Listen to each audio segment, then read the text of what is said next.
Oi, meu nome é Mário Godoy e nós vamos começar o mini curso de produção e edição de vídeos. É o, esse curso pertence ao módulo 2, sobre o suporte às atividades assíncronas. Um conjunto de cursos que a universidade está oferecendo para ajudar os professores a fazerem videoaulas sobre o seu conteúdo nesse período difícil que a gente está vivendo, de pandemia e de necessidade de adaptar as aulas presenciais às aulas online. Então, eu espero que você aproveite. Se tiver alguma dúvida, você pode me enviar, ou pelo e-mail ou pelo ambiente virtual. A gente vai estar trocando informação também de forma síncrona. Também de forma síncrona, através da videoconferência, ok? Então, vamos começar. Aí está o meu e-mail, se vocês quiserem entrar em contato de alguma forma, ou dentro do período do curso, ou após, no que eu puder ajudar, eu vou estar disponível. Eu já reforço que eu não sou um expert, né, na ferramenta de edição, e nem tampouco na produção de videoaula. E o meu objetivo não é ser um exemplo, longe disso, ou demonstrar que minha forma de gravar videoaula é a melhor. Não é isso não. Se você tem alguma dúvida, alguma dificuldade, ou eventualmente você nunca fez uma videoaula, então aqui você vai tirar as dúvidas básicas, né, e começar com certeza a fazer uma videoaula com uma qualidade boa, com uma qualidade bacana. Então, possivelmente algum colega tenha mais know-how que eu em gravar videoaula, e se puder colaborar comigo, me dar algumas dicas, eu já fico muito satisfeito. O conhecimento que eu tenho sobre isso é basicamente a minha experiência para gravar as minhas videoaulas, né? Então eu vou passar um pouco das manhas que eu peguei para vocês. Eu não uso ferramenta profissional de edição, eu uso o meu notebook que já tem uns 5 anos de idade. Então o nosso desafio é exatamente esse, né? Sem comprar grandes equipamentos, como que a gente faz para ministrar algumas aulas e elaborar aulas com uma qualidade aceitável, qualidade boa, né? Então vamos lá, vamos para frente. O objetivo é esse, como eu já falei, já antecipei, auxiliar os professores na produção de videoaulas de forma prática, rápida e com poucos recursos tecnológicos, né? Eu vou mostrar basicamente uma ferramenta de gravação de vídeo, que é a OBS Studio. Eu vou mostrar depois uma ferramenta de edição para cortar, juntar vídeos, tirar partes do vídeo que não tão boas, ou a gente gaguejou, ou erramos alguma coisa que falamos no meio do vídeo, e vai ser bastante tranquilo. Como fazer isso, né? Então a gente vai fazer ao máximo seguir o princípio de Pareto, que é um princípio bem conhecido, né? Ao invés de pecar pelo excesso, a gente vai concentrar nos 20% dos recursos principais, que, segundo Pareto, 20% dos principais recursos resolvem 80% dos nossos problemas, né? Então vamos tentar fazer isso de forma mais prática. Então esse vídeo introdutório ele é bem básico, esse vídeo atual agora, só para falar alguns detalhes, como organizar a nossa documentação, nosso texto, o conteúdo das nossas aulas, e posteriormente entrar na ferramenta. Então isso aqui vai ser bem pouquinho. A ideia é que esse vídeo introdutório, teórico, seja bem pouquinho mesmo. A nossa agenda, né, o conteúdo que a gente vai ver, a teoria básica para elaboração de aula, que é esse vídeo de agora, esse vídeo que vocês estão assistindo. Posteriormente a gente vai usar a ferramenta OBS para capturar as telas, ou do PowerPoint, ou do navegador web, ou do PDF, ou da ferramenta que a gente estiver usando. Qualquer janela que a gente tenha aberta no computador a gente pode transmitir, inclusive mais de um ao mesmo tempo. E posteriormente a gente vai pegar esse vídeo que eu chamo de vídeo bruto, que a gente faz a gravação com as falhas, né, no meio. A gente pode espirrar, a gente pode gaguejar, a gente pode esquecer o conteúdo, a gente pode adicionar um conteúdo posterior, depois que a gente termina a gravação do vídeo, falar, tinha um conceito que eu esqueci de lembrar, uma referência que eu esqueci de dar, não tem problema, a gente grava esse pedaço e encaixa no meio do vídeo sem problema nenhum. O ideal é que tenha menos edição possível, que quanto mais edição, mais trabalho a gente tem e mais travado seja o vídeo, mas as edições são inevitáveis. E então essa ferramenta de edição de vídeo e áudio, e depois a gente vai pegar esse vídeo finalizado, editado, disponibilizar no YouTube e depois pegar o link do YouTube e disponibilizar no Moodle, e aí finalizamos o nosso curso. Então vamos para frente. Então vamos ver só uma teoria básica de como elaborar essas videoaulas. É bem básica mesmo, né? Bom, voltando àquele assunto, né? Uma videoaula é algo muito pessoal, né? Similar à didática usada pelo professor no ensino presencial. Então, por exemplo, eu sou professor de programação, eu tenho uma forma de dar aula no ensino presencial que é diferente da forma do meu colega. Não quer dizer que a minha forma é melhor que a dele, nem que a dele é melhor que a minha. É a parte da didática, né? É a peculiaridade do professor em ministrar aquele conteúdo. Cada um tem a sua didática, a gente sabe como é que é, por isso que eu quero deixar claro que meu objetivo é mostrar como usar a ferramenta. Então você pode usar alguns recursos e não usar outros, de acordo com o seu know-how, o seu objetivo e a sua forma de ministrar, a sua própria didática, tá? Então, vamos para frente. Boas práticas, essas boas práticas são bacanas, né? Então são boas práticas, não são leis, regras universais absolutas, mas são coisas que a gente pode considerar para fazer uma aula bacana. Planejar muito bem a aula antes de gravar. Quanto mais eu planejo, menos edição eu faço e menos trabalho eu tenho. Então você pode planejar de várias formas, né? Uma das formas que a gente está apresentando aí é fazer um roteiro. Então, eu vou pular aqui a parte básica, né? Normalmente a gente vai para aula presencial já com uma aula planejada, então isso aí eu não preciso falar, todo mundo já está sabendo o que tem que fazer. Então vamos passar para a parte que interessa. Provavelmente a gente já vai para a aula didática, 90% dos professores já levam seu PowerPoint, a sua apresentação pronta. Se for usar assim, ou a ferramenta que está usando pronta, já leva o seu notebook com o seu material pronto. Então esse mesmo material você pode usar aqui. Só que na sala de aula a gente tem uma liberdade a mais para falar, a gente pode improvisar na hora, os alunos já respondem e perguntam na hora, e isso facilita muito. Nas atividades assíncronas, o aluno não tem necessariamente a forma de perguntar, então é bacana que a gente detalhe o máximo possível as informações da aula e traga o material mais detalhado, quanto mais detalhado possível. Ok? E aí tem várias formas, além do nosso PowerPoint, que já é uma instrução boa, né, para a gente seguir. A gente pode também fazer um roteiro textual mesmo. Esse roteiro ele pode ser de duas formas, né? Ele pode ser em texto corrido, que você vai simplesmente ler. Eu brinco aqui que é como se fosse William Bonner, né, que vai pegar e ler aquele teleprompt. Cada palavra, cada verbo, tá tudo conjugado, tá tudo escrito bonitinho, só para você ler e pronto, a sua aula vai ser perfeita. Esse é um recurso que a gente pode usar um computador, um segundo computador, pode usar até uma prancheta com papel escrito no nosso roteiro, pode usar o celular para ler o roteiro, pode usar um bloco de notas no cantinho para ler, pode usar o que a criatividade mandar. Esse é um estilo de elaborar roteiros para videoaula. Tem um segundo estilo, que você vai definir tópicos, né? É o estilo que eu costumo adotar. Que nem observa, eu não estou lendo o que eu estou apresentando para vocês, eu não estou lendo em lugar nenhum. Eu estou seguindo esses tópicos, que é a estrutura do meu raciocínio, e eu tenho certa flexibilidade, um pouco de improviso dentro dessa estrutura que eu defini para apresentar para vocês. É possível sim que eu esqueça uma palavra, esqueça um conceito e, se for necessário, eu corrijo depois. Mas o meu perfil de apresentar um conteúdo qualquer é melhor dessa forma do que de texto corrido. Mas aí você tem a liberdade de fazer da forma como você quiser. E se você tiver uma outra opção, uma outra sugestão, por favor me manda, que aí eu vou tentar ver se fica bacana para mim também. A gente pode aprender muito um com os outros, né? Mas essas são as duas grandes formas de se elaborar, de se estruturar um roteiro para videoaula.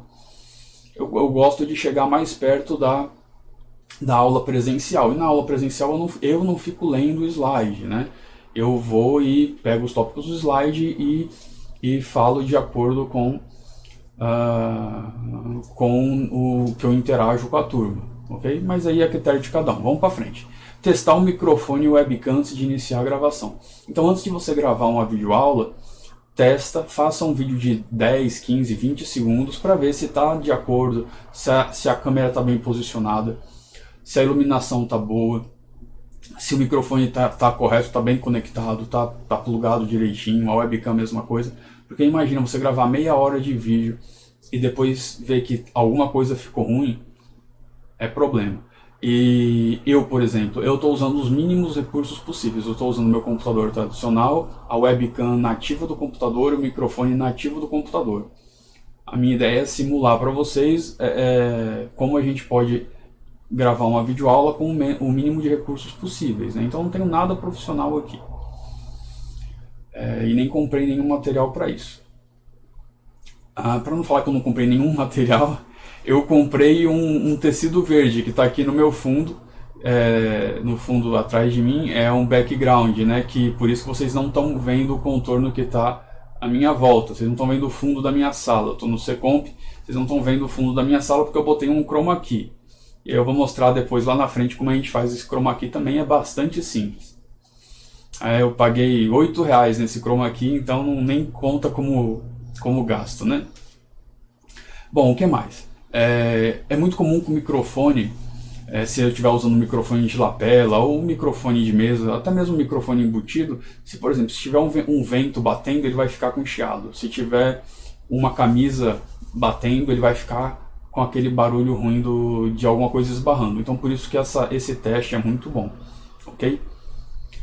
Iluminação. A iluminação também é bem importante. Eu tenho aqui, além da lâmpada do teto, eu tenho uma lâmpada no chroma key no fundo, uma lâmpada do meu lado direito e uma lâmpada do meu lado esquerdo. Essas lâmpadas ajudam a gente a estar com o rosto mais iluminado, né? Isso facilita na edição, facilita também para o aluno achar que a gente está escuro, né? Nas trevas, assim, fica um negócio meio triste, né? Quando você está com o rosto escuro. Dá mais nitidez no vídeo também, ok? E o que mais? Certo, tem uma coisa muito importante, vamos passar para o próximo slide.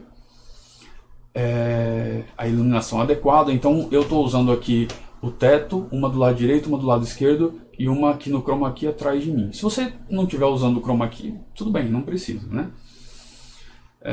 Mas dos lados é bem bacana, pelo menos além do teto, 2 pontos adicionais, uma do lado direito, outra do lado esquerdo, senão você pode ficar com aquela luz em cima e aí embaixo do rosto fica escuro, ou então uma luz do lado e do outro lado fica escuro. Então dá uma melhorada no ambiente com o mínimo de recurso, né? A outra questão, sempre que a gente está trabalhando em home office, ou até aqueles que optarem para o trabalho, é bacana avisar os colegas, né, ou colega de trabalho, familiares, para que naquele momento você está trabalhando e fazer de tudo para não interromper, porque cada interrupção é uma edição, cada edição é um trabalho e uma renderização, que é a reestruturação do vídeo, e isso demora. Um vídeo, por exemplo, no meu computador, um vídeo de 15 minutos demora mais ou menos de 20 a 15 minutos, então, mais ou menos 1 ou 2 minutos por minuto de vídeo gravado. Então quanto menos você editar, menos você vai ter o trabalho de edição e a renderização, que é gerar um novo vídeo no final com as alterações feitas. Então quanto menos interrupção, quanto menos corte, mais bacana vai ser seu vídeo, menos trabalho você vai ter. Ok? Uma das coisas também que é bem importante, além de avisar amigos e familiares, é deixar o celular no modo avião, nem no silencioso, nem nada. É uma sugestão que eu dou, você pode fazer se não quiser, mas vai gerar interrupção, vai gerar desvio de foco. Assim como a gente vai trabalhar, vai dar aula presencial no atende telefone, a videoaula é boa também. Essa dica é usar a primeira pessoa, né? Como a gente está falando para o estudante, normalmente o estudante está sozinho em casa, então é bacana falar assim: ei, você estudante, usar a primeira pessoa, né? eu confesso que eu tenho um pouco de falha nesse ponto, e eu tenho, muitas vezes eu falo para muitos, né? Vocês devem fazer, vocês devem. Então é uma boa prática que deve ser seguida, mas às vezes o nosso vício não permite, né? Então eu tento ao máximo manter você conectado comigo, né? E a terceira e a quinta, né? E a quinta e última dica é olhar nos olhos. Então observa que eu estou fazendo também um outro esforço, que é contra o nosso costume, né? Não olhar tanto para a tela do computador. Eu estou tentando olhar ao máximo para a câmera, para a webcam. Isso faz também com que o nosso estudante tenha a sensação que a gente está olhando para os olhos dele, e isso cativa muito o estudante, prende o estudante no vídeo, e a gente sabe quanto é difícil manter num ensino presencial um estudante atento ao que a gente está falando. Imagina o estudante em casa com todas as tentações de casa, né? Televisão, celular, namorada, namorado, geladeira, que é o meu caso, né? Que é uma tentação grande. Então, olhar sempre na câmera é bacana. Uma outra dica que eu dou também é não deixar o notebook na mesa. Por quê? Se você deixar o notebook na mesa, você é mais alto que a mesa, então você vai olhar para a câmera do notebook de cima para baixo, e aí vai dar uma sensação estranha, como se você estivesse sobre o aluno, né, sobre o estudante que está lá embaixo. Ele vai ter a sensação que você está sendo filmado de baixo para cima, entende? Então o ideal é que a câmera esteja à altura dos seus olhos. Como eu estou usando uma câmera embutida, o que eu fiz? Eu coloquei um suporte embaixo, uma caixa embaixo do meu notebook, e subi o meu notebook para ficar com a visão diretamente ligada à câmera, ok? Se você não estiver usando uma câmera embutida, estiver usando uma câmera externa, como essa daqui, tudo bem, você pode usar essa câmera e posicionar a câmera em algum lugar, e aí você fica independente do seu notebook, mas aí fica a seu critério. Essa sensação de você estar olhando diretamente para a câmera, olhando nos olhos, ela ajuda muito a prender a atenção do aluno e diminuir a distância, né? Que muita gente considera, já tem um conceito novo aí de educação sem distância. Educação sem distância é a gente se fazer mais presente e mais próximo do estudante, mesmo à distância, ok? Então, a gente tem também as práticas que devem ser evitadas. Também não são práticas proibidas, mas elas costumam atrapalhar um pouco na hora principalmente na hora de editar o vídeo. Então, definir datas no vídeo. Então, data de prova, data de início da aula, data de atividade qualquer no vídeo. Isso é ruim, porque assim como as aulas presenciais, as aulas online também são planejadas, mas nem sempre o plano é cumprido. Então, por algum motivo qualquer, a gente sabe que um plano é uma previsão, mas pode ser alterado. Então, quando você coloca uma data, a data da prova é dia tal, quando você coloca que a data da prova é dia tal, se sofre alteração, não vai alterar o vídeo. E aí vai ter alguns alunos olhando e falando, mas eu vi no vídeo que a data era dia tal, e aí não é. Então, você tem outros recursos no Moodle, né? Ou em outros ambientes virtuais que você está usando, eu acho que a maioria está usando o Moodle mesmo, que você pode definir a data em um formato que você pode alterar e atualizar depois. Isso é bem importante para não dar ruído, para não dar confusão. Entendeu? Tudo que a gente colocar no vídeo, quanto mais flexível tiver, melhor, né? Evite usar animações do PowerPoint. A animação que eu digo é aquela animação do texto correndo de um lado para o outro, transição de slide com muito efeito. Por quê? Porque isso pode acarretar na dificuldade da edição de vídeo futura. Então, se você fizer um PowerPoint mais limpo, mais seco, sem muitos recursos especiais, vai ser melhor na hora de você editar esse vídeo. E também um outro detalhe que é nas roupas, né? Quanto cores mais sólidas você tiver, melhor. Sem muitas roupas listradas e multicoloridas. Se você estiver usando algum chroma key no fundo, então você tem que ter uma roupa bem diferente da cor do chroma key. Se o chroma key for verde, você não pode colocar uma camisa verde, senão acontece aquilo que acontece lá na MTV, no Chapolin Colorado, né? No Marcos Mion, aqueles programas que o vídeo passa no meio da roupa da pessoa e fica só a cabeça boiando. Mas isso eu vou mostrar quando a gente estiver trabalhando com edição de vídeo, chroma key, essas coisas. No mais, eu quero agradecer a sua presença, a sua atenção. Se você tiver alguma dica para me dar, eu vou ficar muito feliz em aprender com você também, ok? Então um abraço, até o próximo vídeo.